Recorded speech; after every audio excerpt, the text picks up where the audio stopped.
يا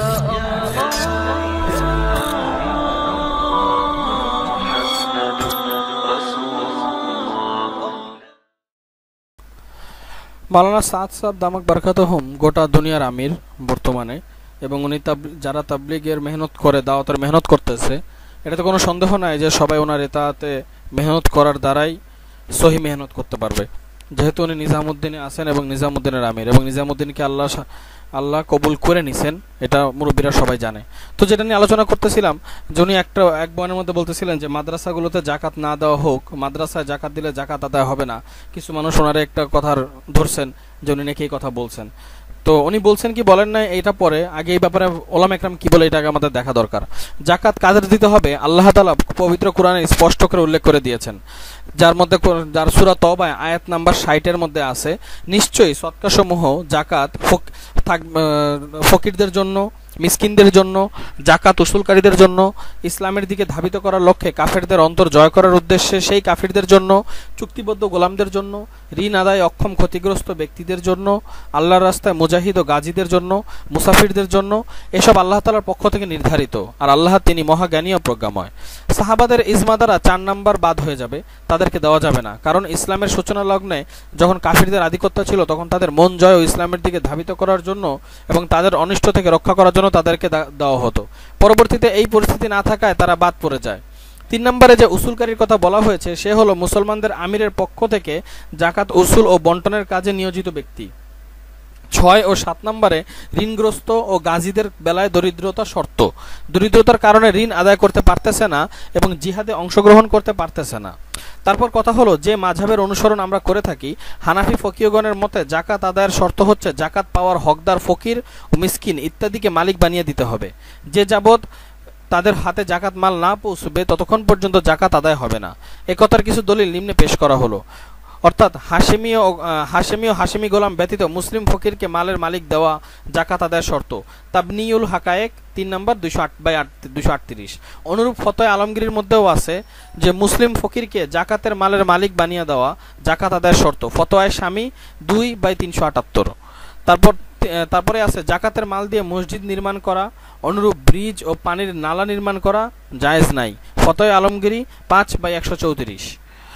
তারপরে আছে জাকাতের মাল যখন ফকিরের কাছে সোপর্দ আদায় করে দেয় সে সোপর্দ আদায় পূর্ণ হবে না যে যাবত ফকির সে মালকে কবজা অর্থাৎ নিজের হস্তগত না করবে, কিংবা ফকিরের জন্য ফকিরের অভিভাবক কবজা না করবে, যেমন বাবা ও ওসি তার কবজা করবে, যে বালকের জন্য পাগলের জন্য। ফতোয়া আলমগীরি 5/148।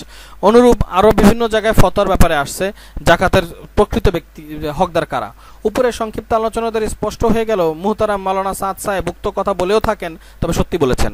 জাকাতের মাল মাদ্রাসায় দেওয়া হয় যদি জাকাত মাদ্রাসার ভূমি ক্রয় করার জন্য কিংবা মাদ্রাসার ভবন নির্মাণের জন্য হয়, কিংবা শিক্ষকদের বেতন ভাতা দেওয়ার জন্য, তাহলে এই উদ্দেশ্যে মাদ্রাসা জাকাত দেওয়া জায়েজ নেই এবং জাকাত আদায়কারীর জাকাত আদায় হবে না। যদি মাদ্রাসার মধ্যে ভূমি ক্রয় করার জন্য হয়, মাদ্রাসা ভবন নির্মাণের জন্য হয়, শিক্ষকদের বেতনের জন্য হয়, তবে এটা জাকাত আদায় হবে না। কারণ এক্ষেত্রে দরিদ্র ব্যক্তিকে জাকাতের মাল দেওয়া হয় নাই, দেওয়া হয়েছে যারা দরিদ্র না, বরং মাদ্রাসার উন্নতির জন্য দেওয়া হয়েছে। যদি মাদ্রাসায় গরিব ও জাকাতের মাল নেওয়ার যোগ্য ছাত্রদের জাকাত দেওয়া হয় তাহলে ছাত্রদের হাতে না পৌঁছা পর্যন্ত জাকাত আদায় হবে না। আপনি বলেন কয়জন ছাত্রের হাতে জাকাতটা পৌঁছায়? যখন এই মালের মালিক ছাত্রদেরকে বানিয়ে দেওয়া হবে তখনই জাকাত আদায় হবে। আলহামদুলিল্লাহ আমাদের জানা মতে আমাদের কমি মাদ্রাসাগুলো সুষ্ঠুভাবে জাকাত সঠিক পদ্ধতিতে জাকাতের মাল আদায় করে দেওয়া হয়। হযরত মাওলানা ইলিয়াস সাহেব রহমতুল্লাহ বলতেন, যার সারাংশ জাকাত দেওয়ার জন্য জাকাতের হকদার তালাশ করা এত জরুরি যেমন একজন পাক্কা নামাজের জন্য অজুর পানি তালাশ করা জরুরি। হকদার পর্যন্ত জাকাতের মাল যদি তোমরা পৌঁছাতে পারো তাহলে এর বরকত এমন হবে যে তোমরা সহ্য করতে পারবে না। বিশেষ দ্রষ্টব্য আহলে ফতোয়া আকাবিরদের কিতাবে আছে, মাদ্রাসার গরিব তালিবুল ইলম যারা টাকার অভাবে কোরআন হাদিস পড়তে পারতেছে না তাদেরকে জাকাতের মাল দেওয়ার জন্য সাধারণ গরিবকে দেওয়া চাইতে উত্তম, কারণ এই গরিবদেরকে দিলে জাকাত আদায় হয়, দিনের খেদমত হয়। এখন কথা হইতেছে অভিযোগকারীদের মন্তব্য।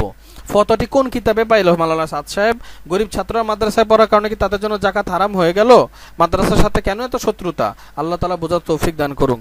এই মন্তব্যের জবাব ওলামা একরামগণ দিয়েছেন, আসল কথা হলো জাকাত হকদারদের জাকাত দিতে হবে। গরিবরাও জাকাতের বড় হকদার, সাধারণ মানুষ হোক কিংবা মাদ্রাসার ছাত্র হোক, গরিব হলে তাকে জাকাত দেওয়া যাবে। অভিযোগকারী যে কথাগুলো মাওলানা সাদ সাহেবের বিপক্ষে বলতেছেন তাতে গরিবদেরকে যে জাকাত দেওয়া যাবে না এই কথা উনি বলেন নাই, যা বলেছেন সঠিক বলেছেন। মাদ্রাসার উন্নতি ও নির্মাণ ও শিক্ষকদের বেতন ভাতা ইত্যাদির জন্য জাকাত দেওয়া শরীয়তে নাই। এর কিছু প্রমাণ তো তাফসিলে উল্লেখ করা হয়েছে। দ্বিতীয়ত উনি তো মাদ্রাসাগুলোতে দিনী কিলা অর্থাৎ দুর্গ বলে থাকেন। উনি নিজেও এক মাদ্রাসা শাইখুল হাদিস। উনি মাদ্রাসার সাথে শত্রুতা কেন করবেন? উনি মাদ্রাসাকে অত্যাধিক ভালোবাসেন, এজন্যই বুঝি এই অপবাদ না। আসল ঘটনা হলো উনি মাদ্রাসাকে বেশি ভালোবেসে বেশি ভালো একটি কথা বয়ানে বলেছিলেন, আর সেই বয়ানটি বই আকারে আমাদের কাছে পৌঁছেছে, যেটা আমরা পরবর্তীতে ইনশাআল্লাহ প্রকাশ করব। তো মাওলানা সাদ সাহেব উনি সমস্ত সাথীদেরকে জাকাতের ব্যাপার তো ঠিক আছে, বলেন যে তার সন্তানদেরকে তো মাদ্রাসায় পড়াতে হবে। এখন মাদ্রাসা থেকে যদি বা কেউ যদি ওনার বিপক্ষে কথা বলে, তবে এটা কাল হাসরের ময়দানে তার জবাব দিতে হবে। মাওলানা সাদ সাহেবের জন্য এর জবাব দিতে হবে না, কারণ ওই জাকাতের সহিহ জিনিস যেখানে দিতে হবে সেটাই তিনি প্রকাশ করছেন সাথীদের মধ্যে। আল্লাহ আমাদের সবাইকে আমল করার তৌফিক দান করুন।